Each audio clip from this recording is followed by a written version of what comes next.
زيارة بكركي كانت تأييد.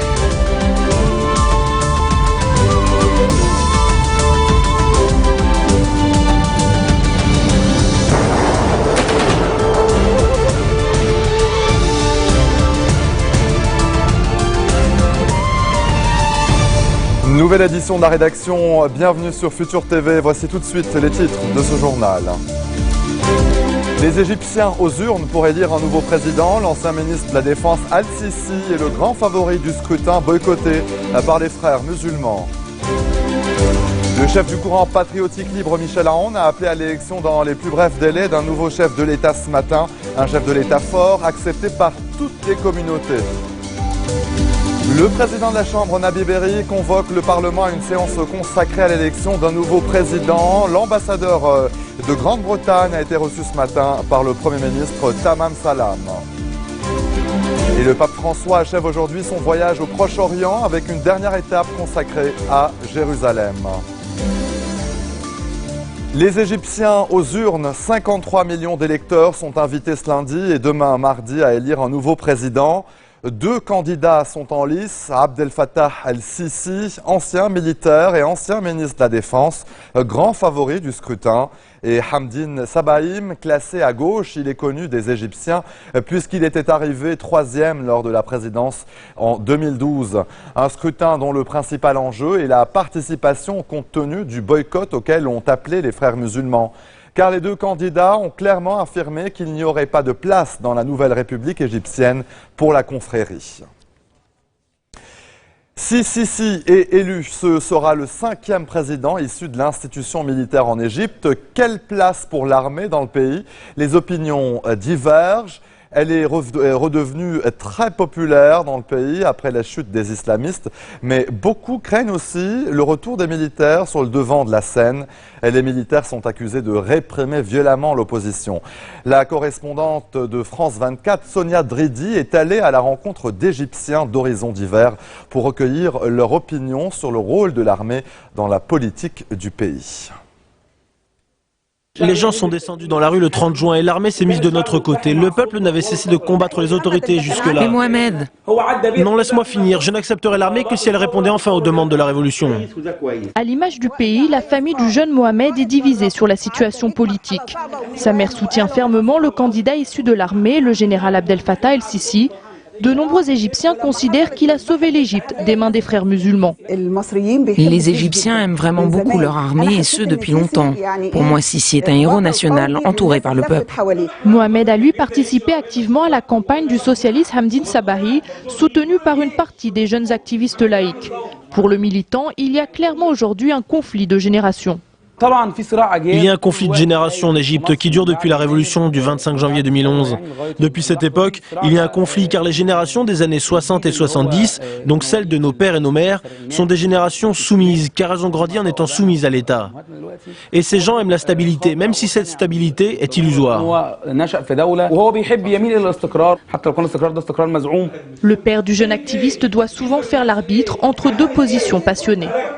L'armée égyptienne, nous l'aimons, mais elle ne devrait pas être impliquée en politique. Alors que dans certains foyers égyptiens, le débat est virulent, les télévisions du pays sont en majorité acquises à l'institution militaire. Cet ancien général des services de renseignement vient souvent y défendre les actions de l'armée. Nous le retrouvons dans son bureau du Caire. Il est régulièrement en contact avec les militaires. Aucun doute, El-Sisi est leur candidat. Les officiers égyptiens et les militaires ont pleinement confiance dans le maréchal Al-Sisi. Ils savent qu'il devra faire face à de nombreux défis, donc nous avons besoin d'un homme fort pour les surmonter. Organisations de défense des droits de l'homme et activistes accusent l'armée de réprimer violemment l'opposition. L'ex-général rejette ces accusations. Il y a des rumeurs en Égypte qui veulent détruire la réputation de l'armée. Mais croyez-moi, il n'y a aucune intention maintenant en Égypte de mettre en danger les droits de l'homme. Mais pour les activistes de la place Tahrir, aujourd'hui redevenu un rond-point comme un autre, le retour d'un militaire au pouvoir serait mauvais signe. Devant la prison de haute sécurité de Tora, nous retrouvons Alaa Abdel Fattah, l'une des principales figures de la révolution du 25 janvier 2011. Emprisonné fin 2013 pour manifestation illégale et violence envers un policier, il a été libéré sous caution il y a 2 mois. Après l'ajournement de sa dernière audience, il fait le point avec ses avocats. Avec d'autres manifestants, ils protestaient contre le pouvoir militaire, mais ils ont vite été dispersés par les forces de sécurité. 2 jours après, ils sont rentrés chez moi et m'ont arrêté. J'ai passé 4 mois en prison, juste là, à côté. Je suis désormais libre, mais toujours en procès. C'est une affaire très sérieuse. Ils peuvent me mettre en prison pour 3 ou 5 ans, même 10. Ils veulent complètement éliminer toute opposition. D'après le militant, le soutien à l'armée est basé sur la peur. Tu vois 1000 personnes se faire tuer en 6 heures et là tu dis soit je meurs, soit je soutiens les militaires. Donc ils ne sont pas populaires, ils effraient les gens. L'une des priorités du prochain président sera de rétablir la sécurité dans le pays. Elle n'a cessé de se détériorer ces 3 dernières années, notamment ici en Haute-Égypte. Dans le gouvernorat de Minya, près de 35% de la population est chrétienne. Les attaques contre la communauté copte se sont intensifiées l'été dernier à la suite de la chute des islamistes. Aujourd'hui, de nombreux coptes vivent dans la peur. Parmi eux, Michel. Il a été kidnappé par des bandits armés et relâché en échange d'une rançon. Pour qu'il puisse retrouver sa famille au plus vite, son père a dû payer l'équivalent de quelques 8 000 €. J'étais dans ma boutique vers 23h30. 4 hommes masqués ont pointé une arme dans mon dos et ensuite ils m'ont mis dans une voiture. J'ai passé 10 jours avec eux. Selon lui, certains des kidnappeurs étaient des criminels libérés sous Morsi, le président islamiste déchu. Comme la majorité des Coptes, il soutient le retour de l'armée sur le devant de la scène. Bien sûr, je préfère un régime autoritaire, car les gens ici ne savent pas se conduire sans ça. Il n'a désormais qu'une envie, quitter le pays pour être en sécurité avec sa famille. Certains islamistes soutiennent également le candidat issu de l'armée. C'est le cas du parti Al-Nour, la branche politique du mouvement salafiste. Mais il s'est aliéné certains électeurs. Ces 2 commerçants ont quitté le parti après sa prise de position. Beaucoup de gens du parti El-Nour l'ont quitté ces derniers jours car la politique de ce parti va désormais à l'encontre du chemin démocratique que les Égyptiens ont choisi. Aujourd'hui, quiconque s'oppose aux autorités a peur d'être arrêté ou même tué. Si tu vas à une manifestation, tu peux être tué ou arrêté. Alors que certains dénoncent les abus d'une armée toute puissante, une majorité d'Égyptiens l'appellent au secours en espérant qu'elle redresse au plus vite le pays en plein marasme économique et rongé par l'insécurité.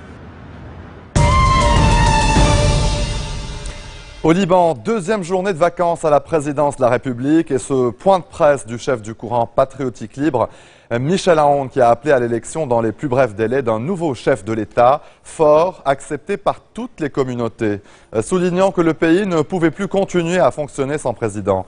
Selon le leader du CPL, la vacance de la présidence porterait atteinte au pacte national. Aoun a par ailleurs rejeté toute interférence étrangère dans le scrutin. Le Parlement a échoué à 5 reprises à élire un nouveau chef de l'État en raison d'un défaut de quorum provoqué par l'absence volontaire des députés du 8 mars. Les tractations politiques se poursuivent en vue de paver la voie à l'élection d'un nouveau président et éviter que le vide présidentiel ne s'installe dans la durée. L'ancien Premier ministre Najib Mikati était à Ain Tiné ce matin. Il s'est entretenu avec le chef du Parlement Nabi Berri. Les 2 hommes sont convenus de la nécessité de la tenue du scrutin présidentiel dans les plus brefs délais. Le président de la Chambre a d'ailleurs convoqué le Parlement à une séance électorale le 9 juin. Le chef du bloc parlementaire du Hezbollah, Mohammad Raad, a dit espérer que la vacance à la présidence soit de courte durée. Le responsable chiite s'exprimait en marge d'un entretien avec l'ancien Premier ministre Selimos à sa résidence à Aïcha Bakar. Dans des propos à peine voilés, Raad a fait allusion à l'intention de son parti de boycotter à nouveau la séance parlementaire du 9 juin consacrée à l'élection d'un nouveau chef de l'État.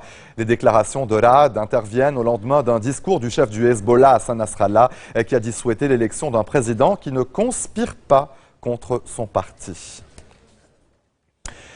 La diplomatie occidentale s'active également en faveur de la tenue du scrutin présidentiel. L'ambassadeur du Royaume-Uni au Liban, Tom Fletcher, s'est entretenu avec le Premier ministre Tamam Salam au Grand Sérail, le siège du gouvernement à Beyrouth. Le diplomate britannique a redit l'engagement de Londres aux côtés du Liban et de son peuple.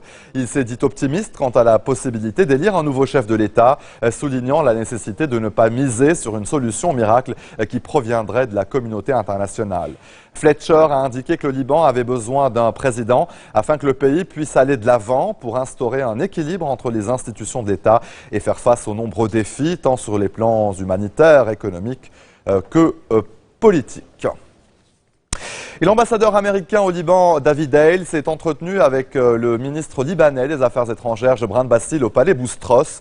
Là aussi, il a été question de la présidentielle libanaise et des tractations politiques en vue de l'élection d'un nouveau chef de l'État. La rencontre s'est achevée sans point de presse. Le coordonnateur spécial de l'ONU pour le Liban, Derek Plambly, dit regretter profondément que le Parlement libanais ait échoué à élire un nouveau président. Dans un communiqué, le responsable onusien affirme également au nom de l'ONU son grand regret face au vide présidentiel et appelle les leaders libanais à déployer tous leurs efforts en vue de l'élection d'un nouveau chef de l'État dans les plus brefs délais. Plambly a par ailleurs salué le leadership de l'ancien président Michel Sleiman et son engagement en faveur de l'unité et de la stabilité du Liban. Allez, au retour de la pause, la droite majoritaire au Parlement européen.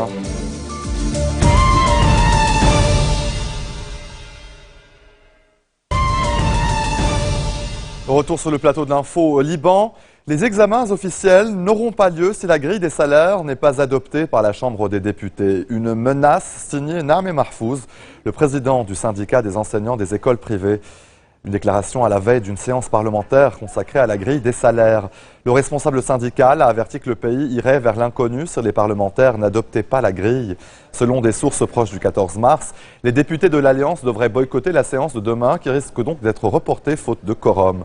Selon certains analystes en situation de vacances de la présidence, le Parlement ne peut légiférer.